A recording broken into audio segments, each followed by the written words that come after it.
commencé l'année en janvier, j'étais enceinte, donc forcément c'était pas une année comme les autres. Comment est-ce que je peux faire x10 sur mon business? J'ai créé de A à Z un nouveau programme, 1%, dédié aux couples ambitieux qui veulent rejoindre les 1% de la population les plus riches. Les meilleurs ont même gagné ou économisé plus de 30 000 € je crois au cours du premier mois dans le programme 1%. Je sais pas si vous vous rendez compte. Ce programme est une véritable pépite. Investir 500 000 € alors que l'année d'avant on n'a fait que 200 000 € de chiffre d'affaires, c'est un peu osé.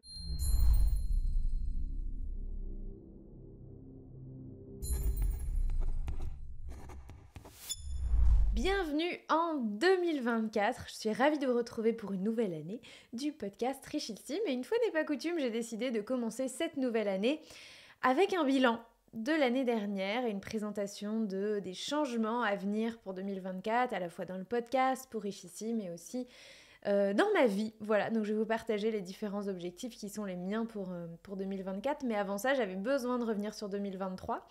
Et petite précision, d'habitude, je rédige mes épisodes, je prends des notes. Et cette fois-ci, j'ai juste pris quelques notes, mais je vais largement improviser cet épisode. Donc il y aura peut-être plus d'hésitation que d'habitude. Je sais dans les grandes lignes ce que j'ai envie de vous dire, mais pas dans le détail. Pour expliquer pourquoi peut-être que vous entendrez, je suis dans une dynamique différente de d'habitude puisque je n'ai absolument aucune note. Donc peut-être que ce sera moins fluide, peut-être au contraire que ce sera plus fluide, on verra bien. J'enregistre cet épisode, on est le 1er janvier. Oui, parce que pour ceux qui ne savent pas, qui ne me connaissent pas depuis très très longtemps, je ne bois pas. Et je suis plutôt une couche tôt. Donc même si en l'occurrence, hier soir, on a réveillonné, on s'est pas couché si tôt que ça, on n'avait pas notre petit garçon avec nous. Et donc je suis plutôt en forme comme tous les 1er janvier depuis une dizaine d'années déjà, puisque je ne bois plus. Voilà pour la petite histoire. Donc je suis probablement la seule personne motivée aujourd'hui qui enregistre du contenu pour vous, les auditeurs. Donc je pense que c'est le meilleur jour pour vous faire un bilan de l'année 2023 et pour vous parler de 2024. Alors je vais d'abord commencer par vous donner quelques chiffres sur 2023 pour contextualiser un peu cette année. Alors j'ai fait un chiffre d'affaires sur Richissime de un peu moins de 200 000 €, ce qui correspond quand même à plus de 10% d'augmentation par rapport à mon chiffre d'affaires de l'année dernière.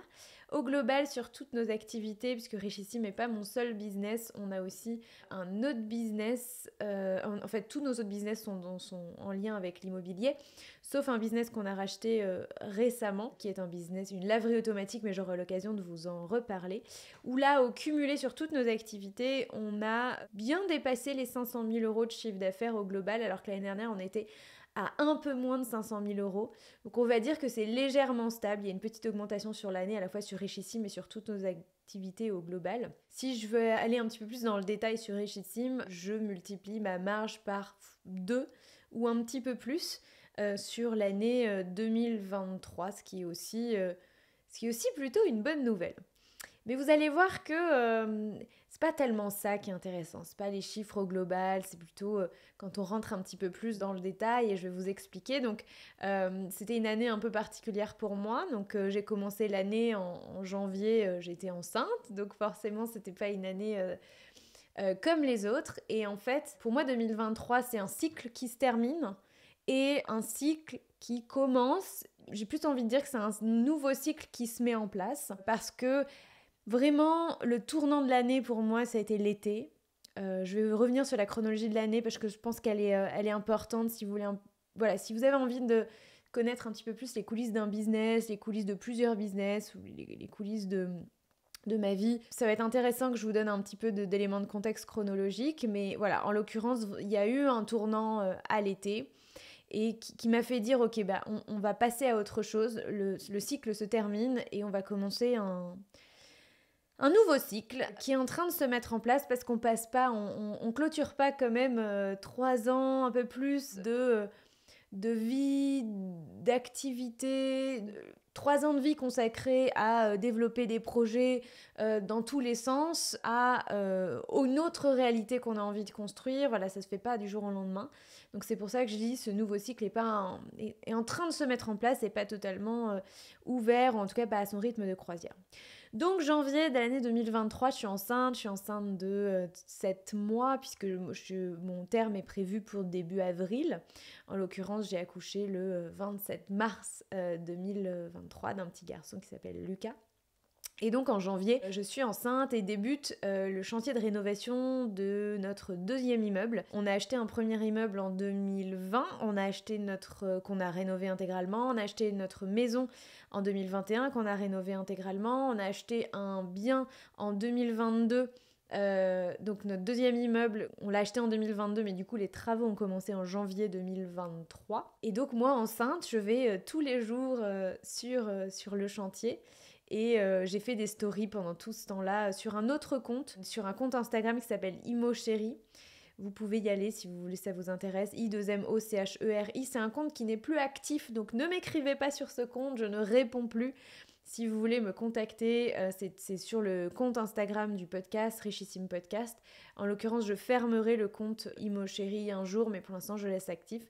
Et il y a toutes les stories du suivi de chantier pour les gens que ça intéresse. Donc c'est un ensemble immobilier dans lequel il y a une cellule commerciale et l'ancienne maison du propriétaire. L'ancienne maison du propriétaire, on la divise en 2 appartements. Donc le chantier consistait en une division d'une maison ou d'une arrière, d'une boutique, entre guillemets, en 2 appartements. Et de la transformation du commerce qui, à l'heure où je vous parle 1 an après, n'est pas complètement terminée.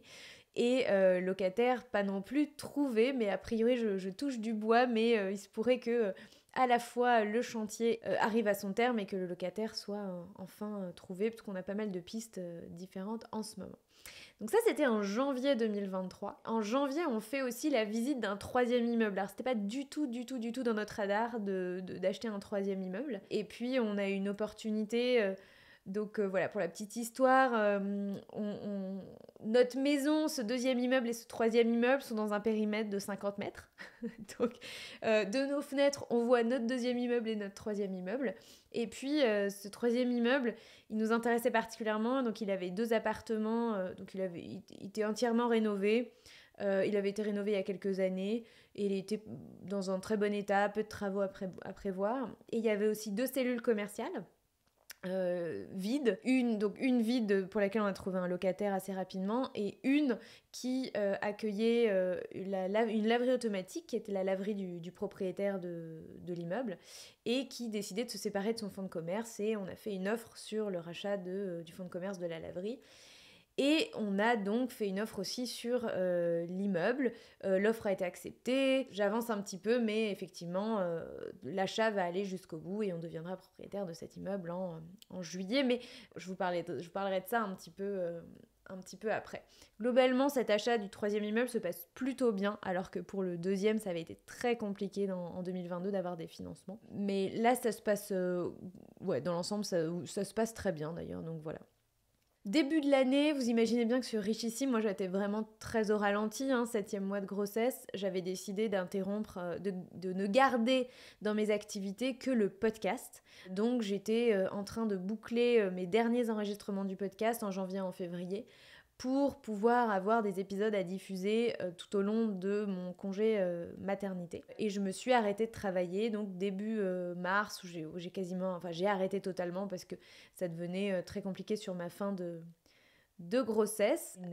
Grosso modo, j'ai une grossesse que je n'ai pas appréciée, mais qui médicalement s'est très bien passée.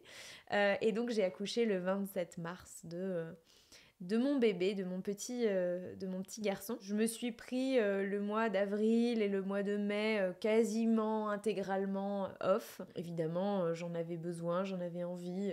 C'est pour ceux que ça intéresse, les premiers temps avec de la vie à 3 se sont vraiment très bien passés pour nous. On s'est très bien ajusté à cette vie à 3. Le premier mois avec le congé paternité de Benoît a été incroyable. C'est plutôt bien. On a de la chance, on a un petit garçon qui est vraiment adorable. On n'a pas souffert du sommeil. On est plutôt des gens... on se couche tôt. On a une bonne hygiène de vie. Et c'est vrai, je sais pas si c'est lié, mais en tout cas, on n'a pas souffert du sommeil. Évidemment, on a été un petit peu fatigués, mais rien de méchant. En tout cas, on n'a vraiment pas souffert. En juin, j'ai commencé... Alors, en juin, ça commence à être un mois où ça se bouscule. J'ai repris les enregistrements du podcast puisque j'avais enregistré des épisodes jusqu'en juin justement. J'avais plus d'épisodes pour le mois de juillet, plus d'épisodes pour le mois d'août et pas d'épisodes pour la rentrée. Donc à partir de mai-juin, j'ai commencé à reprendre mes enregistrements et à me préoccuper de reproduire de nouveaux épisodes. Et puis surtout, la fin de la rénovation de notre immeuble allait intervenir incessamment sous peu, juin-juillet.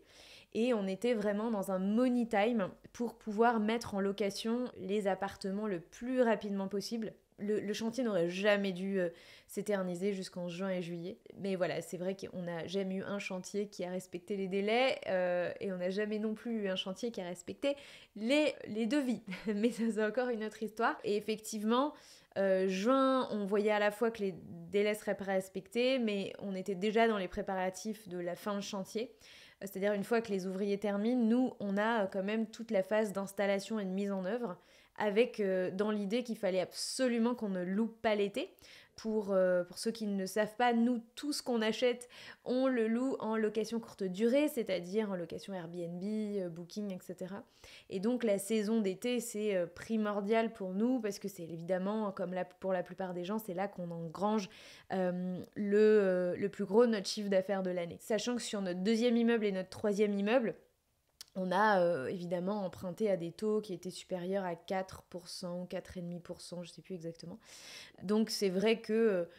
et dont un, le deuxième, où on a réussi à obtenir... Alors de tous nos projets, c'est celui qui a connu le plus de travaux et c'est celui où on a réussi à le moins obtenir de différé. Donc notre différé, en plus, s'est arrêté en juillet. Donc c'était un peu... On était vraiment dans le money time et en juin, moi j'étais à fond dans commander l'ameublement pour 4 appartements, réceptionner les commandes. Toute cette partie-là, on la sous-estime, mais elle est énorme. Faire en sorte qu'on réceptionne tout, faire en sorte que tout soit prêt pour que, une fois que le chantier est fini et pour le troisième immeuble, une fois qu'on a signé chez le notaire, pour qu'on puisse en quelques jours, en 2, 3, 4 jours maximum, avoir installé 4 appartements, pouvoir faire le ménage de fin de chantier, convoquer, demander au photographe de passer et ensuite, une fois que le photographe est passé, réceptionner les photos, créer les annonces et mettre en ligne nos biens. Entre le moment où on est nickel prêt pour les photos et le moment où les annonces sont en ligne, il a dû se passer 5-6 jours. Et ensuite, on a pu commencer à louer. Et on a commencé à louer au final aux alentours du 20 juillet. Mais donc le mois de juin et le mois de juillet ont été des mois particulièrement difficiles pour moi. Parce qu'on avait donc un bébé de... ça y est, je sens l'émotion qui commence à monter parce que ça a été vraiment difficile et vous allez comprendre pourquoi ça a été un tournant un peu de mon année. Voilà, Benoît et moi, on habite dans le nord de la France, on n'a pas de famille et d'amis à proximité, donc on avait notre petit bébé de 3 mois du coup, fin juin, qui était avec nous. Les premières chaleurs au mois de juin, souvenez-vous, et surtout son papa et sa maman qui sont, donc en plus Benoît qui a un emploi à temps plein, je le rappelle, moi qui suis encore en congé maternité officiellement, et puis et du coup Benoît et moi qui sommes vraiment overbookés, on passe la moindre minute de notre temps libre à préparer cette fin de chantier, cet emménagement pour que tout se fasse le plus rapidement possible, sachant que nous on part en vacances. Alors moi je pars en vacances le 18 avec des copines entrepreneuses. Benoît me rejoint 4-5 jours plus tard. On se retrouve plutôt sur nos lieux de vacances. Donc grosso modo, moi à partir du 18 juillet, je sais que je ne peux plus rien faire. Et Benoît à partir du 22 ou du 23, il sait qu'on ne peut plus rien faire. Donc on a cette deadline, on doit avoir tout mis en ligne et on doit avoir commencé nos locations avant cette date-là. On a reçu une aide incroyable, donc sur Instagram, j'ai sollicité de l'aide de la communauté. Je voudrais remercier vraiment tous les gens qui sont venus nous aider en juin et en juillet. On a proposé à des gens qu'on ne connaît pas, mais qui nous suivent sur Instagram et qui étaient libres et qui habitent à proximité. Alors, il y a même une personne, Laetitia pour ne pas la nommer, qui est carrément venue de la région parisienne. Mais effectivement, il y a une petite dizaine de personnes qui sont venues nous aider sur plusieurs week-ends différents. Alors vraiment, merci à vous. Nous aider à installer, à monter des meubles, etc. Et ça a été d'une grande aide pour nous. Mais on s'est quand même retrouvés dans le jus à monter des meubles, installer des choses, faire des allers-retours à la déchetterie. On commençait, en fait, on allait travailler le matin, ou on commençait à faire ça le matin à 8h30, à 9h. Le soir, on y était jusqu'à minuit, 1h du matin. Quand je suis partie en vacances, Benoît, il y restait jusqu'à pas d'heure. Il passait son midi. On s'occupait de Lucas en parallèle. On l'avait avec nous en permanence parce que, voilà, sauf le soir, hashtag parents indignes, mais comme je vous ai dit que les 2 immeubles étaient à 50 mètres de chez nous, on branchait notre petite caméra et puis quand il dormait dans son lit, et puis nous, on allait continuer à installer nos meubles. On a eu des retards de livraison, on a eu tellement de soucis sur la fin. Ce qui fait que, vous imaginez ou pas, mais... peut-être vous doutez un petit peu de ce que je vais vous dire, mais grosso modo, moi je suis partie en vacances sur les rotules. J'étais malheureuse, j'étais pas bien, j'étais en épuisement et probablement à la limite de la dépression aussi. C'est pas 2 semaines de vacances qui ont changé quoi que ce soit au fait que, voilà, le contre-coup d'un accouchement, le fait de se sentir... accaparé d'une certaine manière par Lucas, même s'il est c'est un bébé extrêmement mignon et gentil et calme, mais effectivement, le fait de devoir faire tout ça, en plus de le gérer, le fait de ne pas pouvoir se poser avec un bouquin pendant les vacances. Je sais que tous les parents qui écoutent ce podcast vont sourire parce que c'est une réalité que vous connaissez déjà. Et nous, c'est une réalité qu'on a découvert puisque c'était nos premières vacances du coup cet été avec lui. Donc on a découvert que, et pourtant à cet âge-là, c'est pas très très compliqué, un bébé, mais voilà, on a découvert qu'effectivement c'était pas reposant alors que moi j'en avais extrêmement besoin. Voilà, l'été pour nous avec Benoît, ça a été un été de remise en question, avec ce sentiment très très fort chez moi de on peut plus continuer comme ça.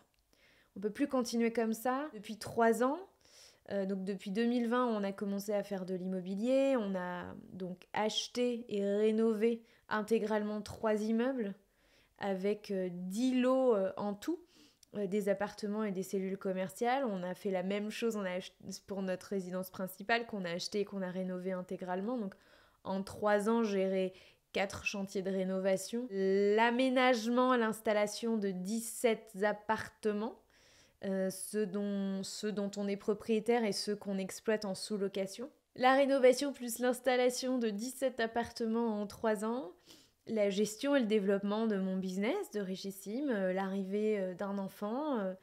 Donc oui, en 3 ans, on a construit 1,5 million de patrimoine immobilier. Si on ajoute à ça le patrimoine financier, le patrimoine professionnel, on monte quasiment on n'est pas loin des 2 millions. Et puis des business qui génèrent cette année, pour la 2e année consécutive, un demi-million d'euros au cumulé. C'est génial sur le papier, mais moi je suis arrivée à un point de saturation à l'été. Et voilà, je vous le dis en toute transparence avec beaucoup d'émotion, parce que ça a été difficile de réaliser qu'on avait empilé les choses. On avait empilé les business, on a empilé les projets, on a empilé l'immobilier, et qu'avec toute l'énergie qu'on a mis à créer des systèmes, avec toute l'énergie qu'on a mis à essayer d'automatiser les choses, on ne peut pas imaginer que tout ce qu'on fait puisse être totalement passif. L'investissement, et a fortiori l'investissement en immobilier, n'est jamais totalement passif. Et encore moins quand on gère de l'immobilier quasiment intégralement comme nous, en location courte durée. On a des équipes à gérer, on a des problèmes. le fait d'avoir mis rapidement nos biens en location fait que on a eu un certain nombre de problèmes avec ces biens-là pendant l'été parce que il y a celui qu'on venait d'acheter quand même. Entre le temps où on a signé chez le notaire et le temps où il était disponible en Airbnb, il s'est passé une semaine. Je sais pas si vous vous rendez compte, mais forcément, c'est un peu nos premiers locataires qui ont découvert des problèmes, certains problèmes. Donc voilà, il y a eu beaucoup de choses à gérer, y compris pendant nos vacances. Et moi, j'ai vraiment eu un effet de saturation en mode, j'en peux plus parce que moi, en vrai, je me rappelle très bien avoir dit à Benoît, je fais, moi, en vrai, c'est la seule chose que j'ai envie de faire, évidemment, à part m'occuper de mon bébé, la seule chose que j'ai envie de gérer aujourd'hui, c'est Richissime. Parce que c'est ça que j'aime faire, c'est mon bébé à moi, c'est mon projet, le podcast, mes clients, mes programmes de formation, mes coachings, voilà. Mais à part Richissime en fait, j'étais en totale saturation, j'avais plus envie d'entendre parler de rien du tout et de rien d'autre. Parce que quand on essaye de créer un mouvement qui évidemment dépasse les frontières de ma maison, enfin voilà, quand on essaye de créer un mouvement à grande échelle autour de l'intelligence financière, l'éducation sur les sujets d'argent, le money mindset, etc. Et qu'en fait, au quotidien, on n'est pas en train de se former ou de transmettre ça. Au quotidien, moi, j'étais en train de résoudre des problèmes de locataires qui avaient des volets qui ne fermaient pas. De résoudre des locataires qui... mais en soi, c'est des problèmes légitimes. Problème d'eau chaude, problème de volets qui... Cet été, on avait 4 volets qui sont tombés en panne quand même. 4 volets. Hein. Donc, des problèmes de volets électriques, on en a eu pas mal cet été. Problème de chantier, problème de fuite, tout ça en fait, c'est relou, faut le dire clairement. C'est extrêmement relou d'avoir à gérer ce genre de, ce que moi je vais appeler des petits problèmes. Mais je vous parle même pas des clients qui sont chiants, pénibles, relous, tout ce qu'on veut. Et encore une fois, je dis pas que tous les clients sont relous. Il y a plein de fois où leurs demandes ou leurs remarques sont parfaitement légitimes. Et moi, je me mets souvent à leur place et en tant que voyageur, évidemment, j'ai un certain niveau d'exigence aussi. Et donc, je trouve que leur exigence est bien placée la plupart du temps.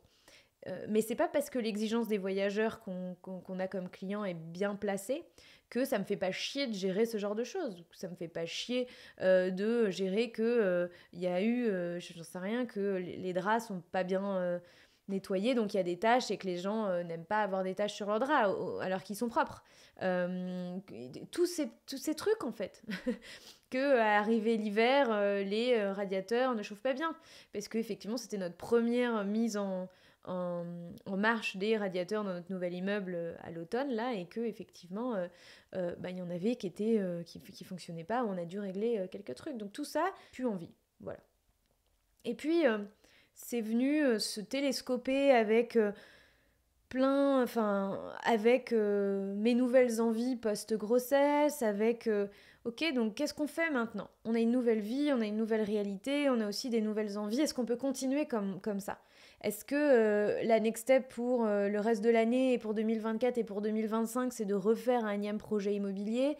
C'est de se rajouter une charge ? C'est de faire encore de la même chose ? Et en fait, la réponse, la mienne était évidente, mais celle de Benoît, en fait, a rejoint la mienne. C'est non. Non, on ne va pas empiler les projets. Et donc, moi, j'avais besoin de retrouver du temps pour faire ce que j'avais envie de faire. Le podcast, c'est environ une journée par semaine.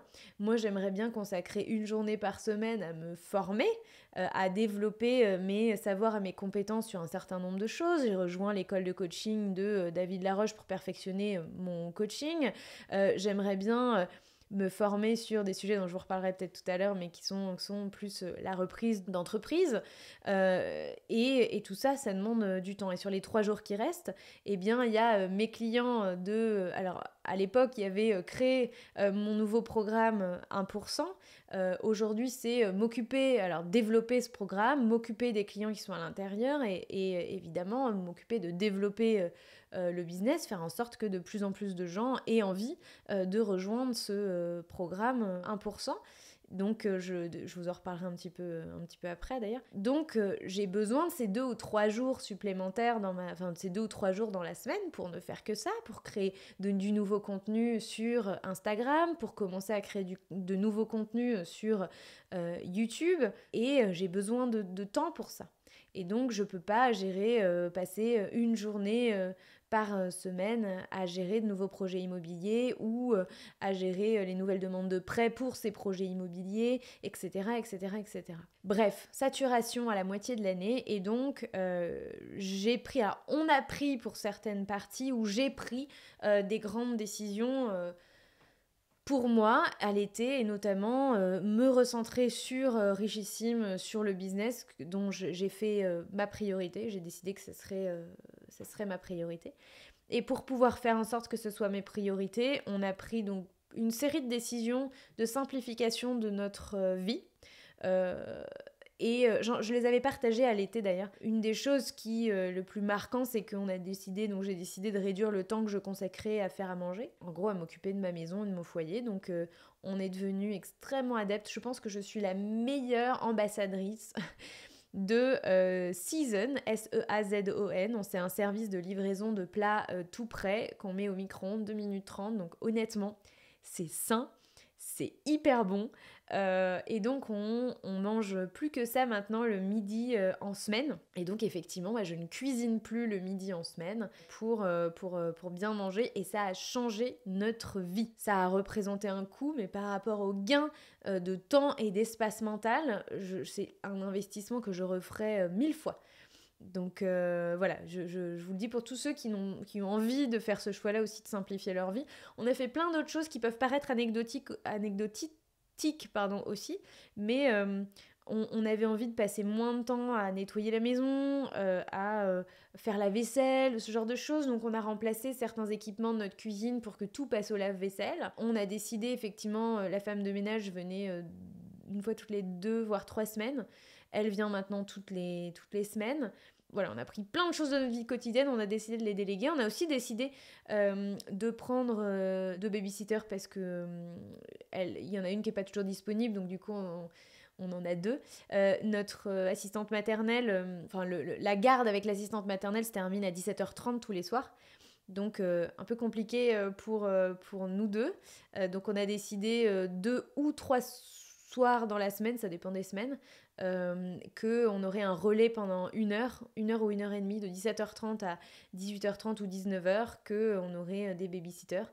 Donc pareil, tout ça a un coût, mais moi je peux pas m'arrêter tous les soirs, moi ou Benoît en fait, on peut pas s'arrêter tous les soirs à 17h30, et donc ne plus travailler, sachant que moi je suis beaucoup plus productive l'après-midi, et notamment à ces heures-là, que le matin. Donc c'est vrai que c'était important pour moi qu'on puisse dire ok, on investit pour que quelqu'un s'occupe de Lucas le soir quand il a commencé à être gardé, pour qu'on puisse avoir plus de temps. Donc voilà les changements qu'on a fait, et on a aussi décidé de vendre un de nos immeubles pour... on est arrivé quand même à 17 biens en gestion, dont 3 cellules commerciales. On s'est dit qu'il était temps de réduire un peu la voilure. Alors, à défaut d'avoir décidé de ne pas développer notre immobilier pendant au moins quelques années, j'ai envie de dire, on a aussi décidé de réduire la voilure. Donc, on va prochainement mettre en vente le premier immeuble qu'on avait acheté. Pourquoi celui-là ? Pour plusieurs raisons. La première, c'est parce que c'est celui il est tout seul sur une zone.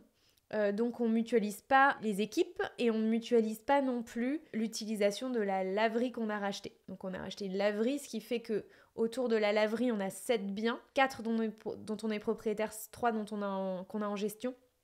Et du coup, on exploite vraiment la laverie pour nettoyer pour toute notre blanchisserie. Et notre premier immeuble étant pas du tout dans cette zone, on n'exploite pas ça, donc il est un peu hors de notre écosystème. Donc ça, c'est la première raison. La deuxième, c'est qu'on peut en espérer une belle plus-value avec les travaux qu'on a fait. Donc ça nous permettrait de récupérer un peu de liquidité. Donc en termes de plus-value pure, par rapport à ce qu'on a mis, on récupérerait, on espère, au moins 30 000 euros. 30 à 40 000 euros et en réalité, on va récupérer à peu près 100 000 euros de liquidité. Une fois le remboursement du prêt effectué, on récupérerait déjà 100 000 euros de liquidité. Donc, c'est une bouffée d'air frais aussi pour nous, avec de l'argent qu'on on sait pas encore, on n'a pas encore un projet spécifique sur lequel on sait qu'on va réinvestir, mais on est en train de se préparer, en tout cas on récupère du cash, hein, n'oubliez pas, cash is king. Donc on est en train de récupérer aussi, nous, un peu de cash dans l'optique de pouvoir développer, non pas de nouveaux projets, mais de nouveaux développements sur les projets sur lesquels on a décidé de se concentrer. On ne refait pas 2 fois la même erreur.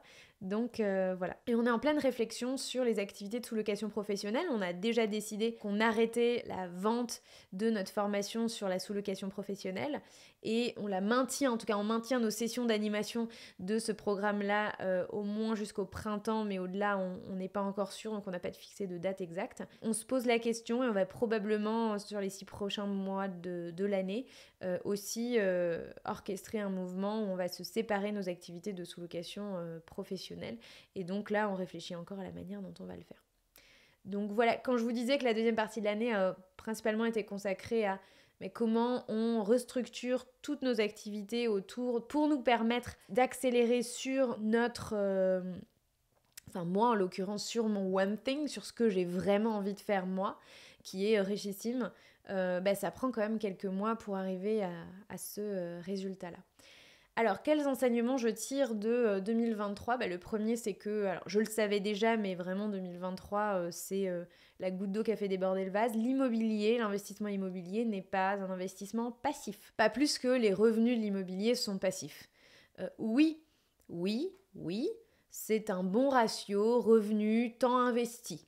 Ça, c'est vrai. Parce qu'on n'investit que quelques heures pour les gains qui peuvent s'élever à plusieurs milliers d'euros par mois. Donc oui, le ratio est intéressant.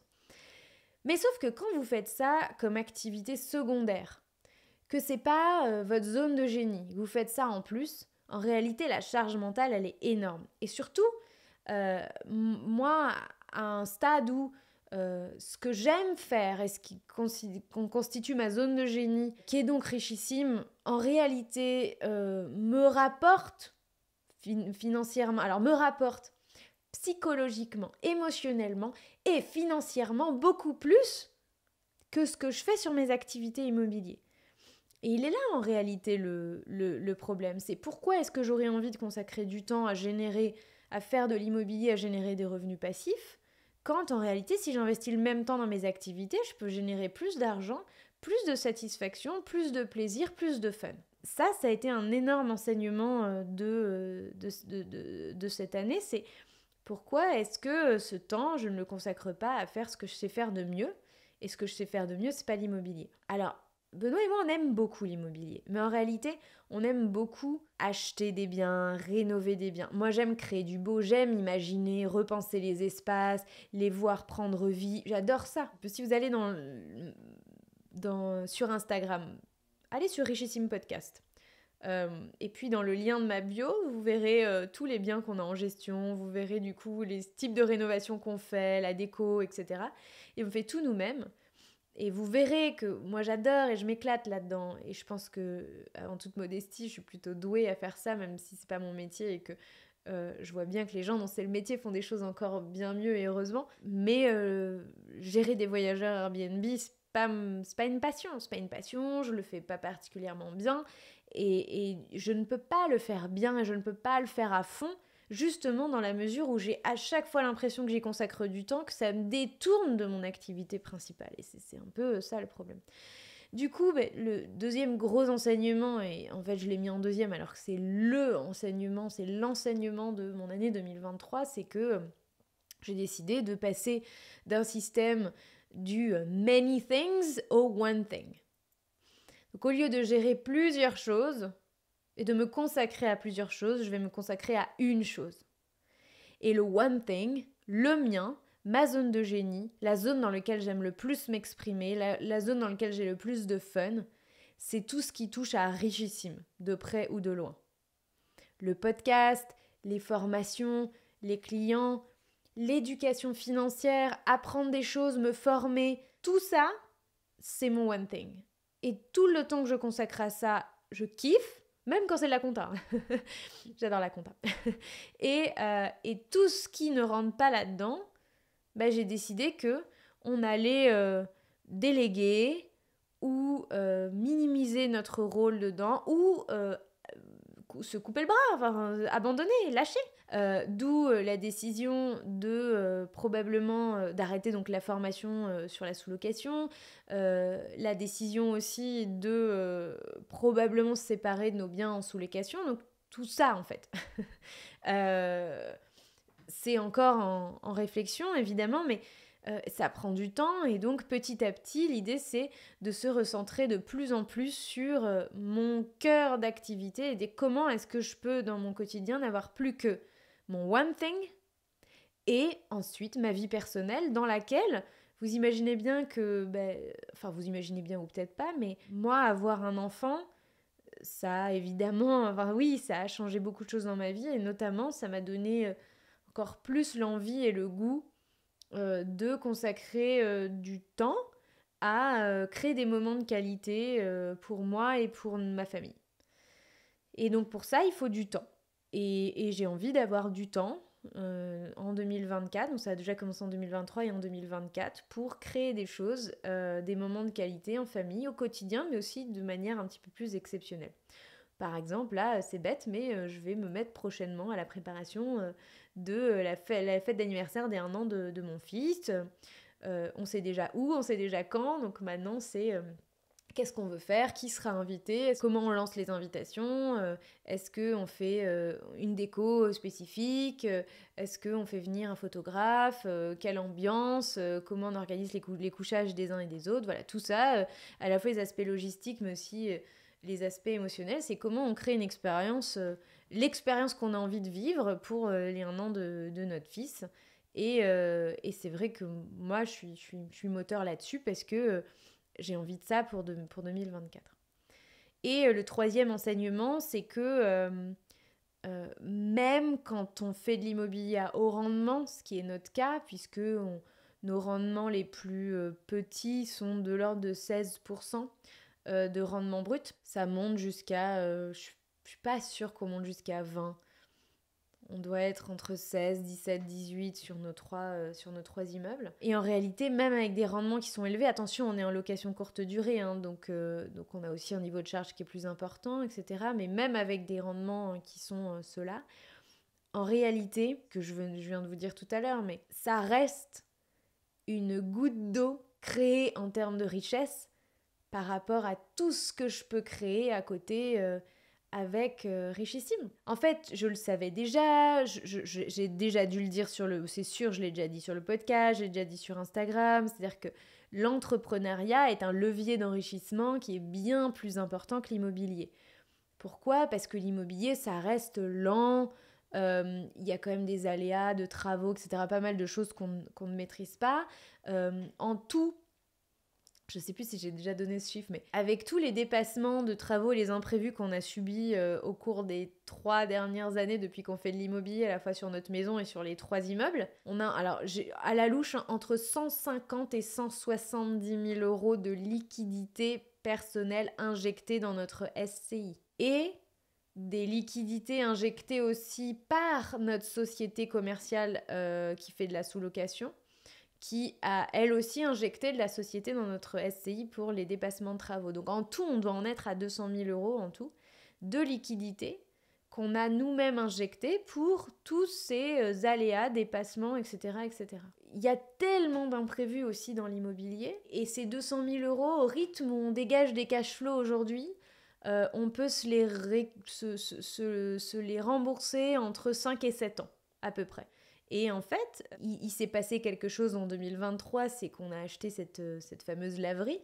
Alors, je vous cache pas qu'on l'a acheté une bouchée de pain. Oui, les machines étaient vétustes, mais elles tournaient encore. Et effectivement, ce qui n'a pas joué en la faveur du propriétaire, c'est que il est de mise avec les business de laverie que certaines pièces de monnaie se perdent derrière les machines et arrivent directement dans la poche des exploitants. Ce qui fait que sur les comptes officiels de la société, il n'apparaissait aucun bénéfice. Donc, pour valoriser une société qui ne fait apparaître aucun bénéfice, en réalité, c'est-à-dire que vous pouvez faire un multiple de valorisation de 1, de 2 ou 3 ou de 4, multiplié par 0 bénéfice, ça fait toujours 0 à la fin. Donc c'est vrai que c'est une laverie qu'on a achetée 3 000 € en fonds de commerce, qui tournait, et qui aujourd'hui, pour vous donner un titre d'exemple, c'est une laverie qui dégage entre 3 000 et 3 500 € de chiffre d'affaires chaque mois pour 1 000 € de résultats d'exploitation, de marge, on va dire ça comme ça. En 3 mois, on a remboursé notre fonds de commerce. Donc c'est vrai qu'on l'a bien acheté. Et c'est une laverie qui probablement se valoriserait 20 fois ce qu'on l'a acheté aujourd'hui, 6 mois après l'avoir acheté. On a fait un crédit pour remplacer 2 machines et le monnayeur. En fait, cette laverie, elle bat tous les records de tout ce qu'on a acheté. On l'a acheté moins cher que nos immeubles, même pris séparément. Et elle dégage autant de marge que certains de nos immeubles qu'on a achetés 200 000 € avec travaux, même plus si on inclut les travaux. Donc c'est vrai qu'il y a une partie de nous qui dit mais attends, en fait, si on la revend 6 mois après, on peut la revendre 60 000 €. Lequel de nos immeubles, on peut le revendre 6 mois après et se faire 60 000 €? Et surtout, juste en ayant changé 2 machines et un monnayeur. Pas avec les 6 mois de travaux qu'on s'est tapés, etc., etc. Donc, c'est un business qu'on a acheté pas grand-chose, qui génère des cash flows qui sont équivalents au deuxième de notre immeuble. Et ça nous a rien coûté. C'est ça qui est assez incroyable. Et donc, ça plus Richissime, qui est mon business, qui est ce que j'aime faire, toute la valeur qui est délivrée dans le podcast, quand je m'investis dedans, toute la valeur qui est délivrée dans le programme 1%, tous les succès qu'ont mes clients dans le programme 1%, je fais, c'est pas possible en fait. Je peux pas continuer, on peut pas, mais en l'occurrence moi, je peux pas continuer à investir du temps dans l'immobilier qui rapporte moins que Richissime et la laverie, et si on extrapole, peut-être d'autres business. Peut-être qu'il y a d'autres choses à faire, d'autres types d'investissements que l'investissement immobilier qui pourraient nous rapporter plus, et notamment les investissements dans des business. Laverie ou pas d'ailleurs, c'est pas le sujet. Voilà, qui me fait une bonne transition sur vous parler de 2024. Et donc, quid de 2024 ? J'ai distillé des indices dans tout ce que je vous ai dit auparavant, je vais essayer de clarifier tout ça. La question qui m'a obsédée, qui m'obsède depuis des semaines quand je pense à 2024, c'est comment est-ce que je peux faire x10 sur mon business ? Parce qu'à partir du moment où je décide d'être full focus sur Richissime, c'est pas pour faire 50 000 € de chiffre d'affaires en plus sur l'année 2024. C'est pas pour faire un peu mieux. C'est si je fais le pari que moi, à 100% sur ce business-là ou à 90% sur ce business-là, je peux créer des choses extraordinaires, c'est parce que je veux viser le x10. Et en fait, ça m'a aidé de penser en x10. Parce que si je me dis, ok, qu'est-ce qu'il faut que je fasse aujourd'hui pour faire 2 millions dans un an de chiffre d'affaires sur Richissime ?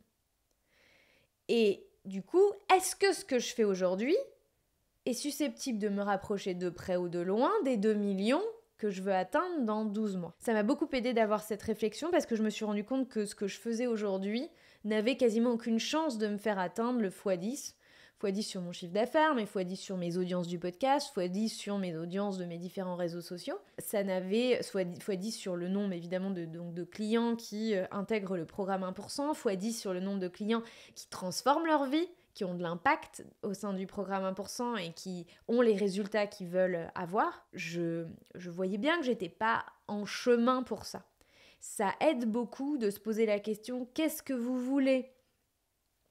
ou « Et si on devait faire x10 dans un an ?» et de regarder ensuite ce que vous êtes en train de faire en ce moment et de voir si ça a une chance d'aboutir aux résultats que vous vous êtes fixés. En l'occurrence, ce n'était pas tout à fait le cas. Donc moi, j'ai consacré une bonne partie de ma fin d'année à rectifier le tir. Et donc, j'ai pris pas mal d'investissements, de décisions pour 2024. Alors, mon objectif numéro 1, déjà, c'est de faire mieux de la même chose. Voilà. Et en l'occurrence, je parle de mon programme 1%. j'ai créé de A à Z un nouveau programme, 1%, dédié aux couples ambitieux qui veulent rejoindre les 1% de la population les plus riches. Et ce programme, je l'ai inauguré en octobre. Ce programme est un carton. J'en ai pas beaucoup parlé. Et au moment où cet épisode sort, on devrait commencer à en parler un petit peu. Parce que je vais vous dire les chiffres de ce programme et ils sont hallucinants. Il y a 70% des couples qui sont actifs dans le programme.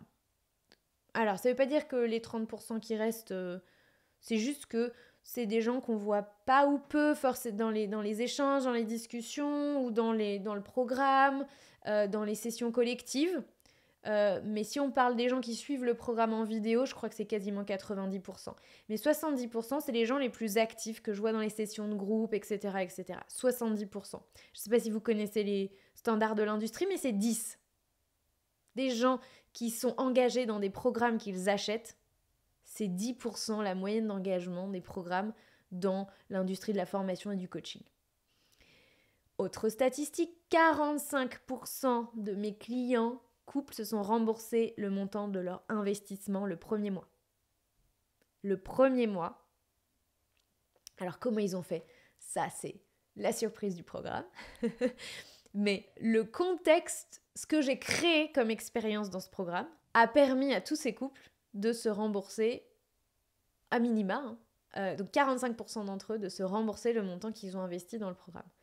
Les meilleurs ont même gagné ou économisé plus de 30 000 euros, je crois, au cours du premier mois dans le programme 1%. Je ne sais pas si vous vous rendez compte. Ce programme est une véritable pépite. Et donc, mon ambition pour 2024, c'est de me concentrer sur faire mieux. Encore. Faire mieux dans tout. Faire mieux dans le programme, mettre encore plus d'outils à disposition, faire venir plus de guests pour animer des sessions et des ateliers auprès des différents des clients qui sont déjà dans le programme.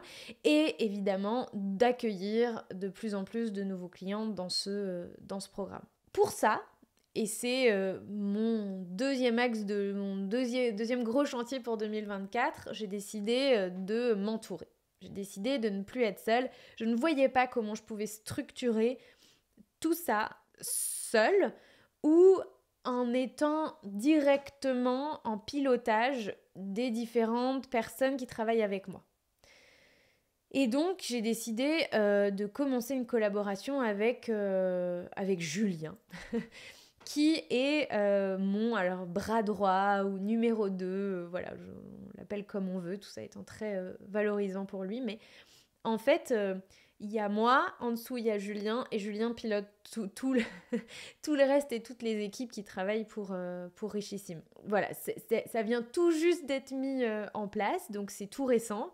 Et j'espère que cette nouvelle organisation va vraiment me permettre de me concentrer sur ce que je sais faire de mieux pour 2024 et ne faire que ça. Avec l'aide de Julien, j'ai aussi décidé de m'entourer d'une agence de création de contenu qui est à l'origine des plus gros lancements au succès de personnalités que vous connaissez sur Internet, le podcast Sans Permission, le lancement du club d'affaires de Anthony Bourbon, Blast, et certaines activités de Yomi Denzel et plein d'autres gens qui sont sur les réseaux.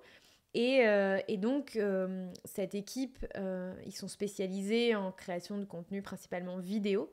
Et donc, voilà, demain, moi, je serai responsable de délivrer le message le plus clair, qualitatif, impactant possible dans mes contenus. Et eux seront chargés de le monter pour en faire le montage le plus attractif, de le diffuser sur les différentes plateformes, de me guider dans les nouveaux formats qu'on peut créer. J'ai aussi beaucoup de choses qui arrivent sur le podcast. Le podcast en 2024 sera un podcast 100%, va redevenir, enfin non, je crois qu'il l'a jamais été, va devenir un podcast 100% interview. Donc je vais me consacrer aux interviews de personnalités qui raconteront leur success story. Je vais aller chercher de nouveaux types de questions, de nouveaux angles, de nouveaux axes. Je vais changer le générique. On n'a pas eu le temps de le finaliser à temps pour le début de l'année, donc il y aura encore quelques épisodes où vous aurez l'ancien générique, puis après le nouveau va arriver. Donc il y a beaucoup de nouveautés pour 2024. Enfin voilà, mon ambition c'est de toucher, encore une fois, 10 fois plus de gens. Faire x10. Donc si je veux toucher 10 fois plus de gens, j'ai besoin de gens qui sont à mes côtés et qui, eux aussi, cette connaissance du fonctionnement des réseaux sociaux, etc. Moi, je sais ce que je veux délivrer comme message et eux savent comment faire en sorte que ce message soit mis dans son meilleur écrin pour qu'il soit visible dans le plus grand nombre. Et à titre d'information et pour que vous vous rendiez compte, donc je clôture mon année 2023 à quasiment 200 000 euros de chiffre d'affaires et j'ai décidé, sur mon plan d'investissement de 2024, il y a 500 000 euros d'investissement de prévu. Donc, dans les différentes personnes qui vont rejoindre l'équipe en tant que prestataire pour que demain il y ait une newsletter, pour que il y ait du YouTube, qu'il y ait du podcast, qu'il y ait plus d'épisodes si j'y arrive. Mais bon, là, on n'y est pas encore. Pour que tout ça puisse avoir lieu, effectivement, je vais je vais atteindre un niveau d'investissement qui est complètement démesuré par rapport... on peut dire que c'est une prise de risque qui est importante. Moi, je la trouve maîtrisée, en tout cas. Mais effectivement, investir 500 000 euros alors que l'année d'avant, on n'a fait que 200 000 euros de chiffre d'affaires, c'est un peu osé. Donc évidemment, si j'investis 500 000 euros, c'est sur la base des prochains résultats que j'escompte. Tout ça se fera de manière progressive et sera ajusté évidemment en fonction de ce qui se passe au cours de l'année. À la hausse comme à la baisse.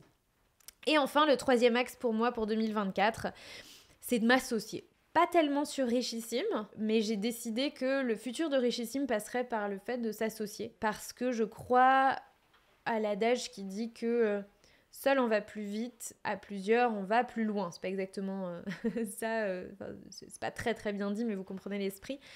En gros, la laverie est vraiment une révélation pour Benoît et pour moi. Et moi, je me dis, en fait, j'ai d'autres idées de business ou j'ai d'autres envies de business que je pourrais reprendre ou dans lesquels je pourrais prendre des prises de participation. Et parce que Richissime a un intérêt à créer un écosystème de business cohérent avec la mission qui est la mienne et la mission qui est celle de Richissime, qui est une mission d'intelligence, d'éducation financière. Et donc, c'est cohérent pour moi de demain, non pas d'être seule à la barre et de piloter de nouvelles activités, puisqu'encore une fois, là, je reviendrai dans ce que je ne veux plus. À partir du moment où j'ai défini que je voulais me concentrer sur une chose, soit ça me condamne ad vitam aeternam à ne faire que ça et à ne jamais développer d'autres choses. Donc si je veux faire que Richissime, je dois développer Richissime dans son état actuel et ne rien faire d'autre, ce qui est évidemment en tout cas inconcevable pour moi.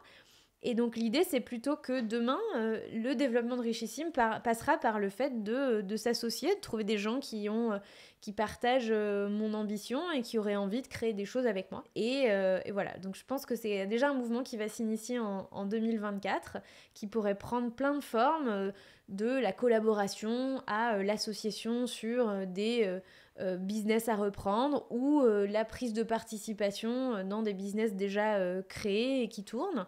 Je pense que Richissime a des choses à apporter à d'autres business. Je pense que moi, j'ai des choses à apporter à d'autres business et je pense qu'il y a plein de gens qui ont plein de choses à m'apporter aussi. Ça va être un premier développement qui, à mon avis, commencera en 2024, qui, j'espère, se poursuivra en 2025. Voilà. Donc, honnêtement, mes objectifs de 2024, ils se résument à x10. Je veux faire x10, tout simplement. C'est mon ambition, c'est à ça que je travaille, c'est à ça qu'on travaille avec Julien maintenant et donc avec l'équipe de Numadeo qui va travailler avec nous désormais. Voilà, je serais très ravie que vous puissiez me partager vos propres objectifs.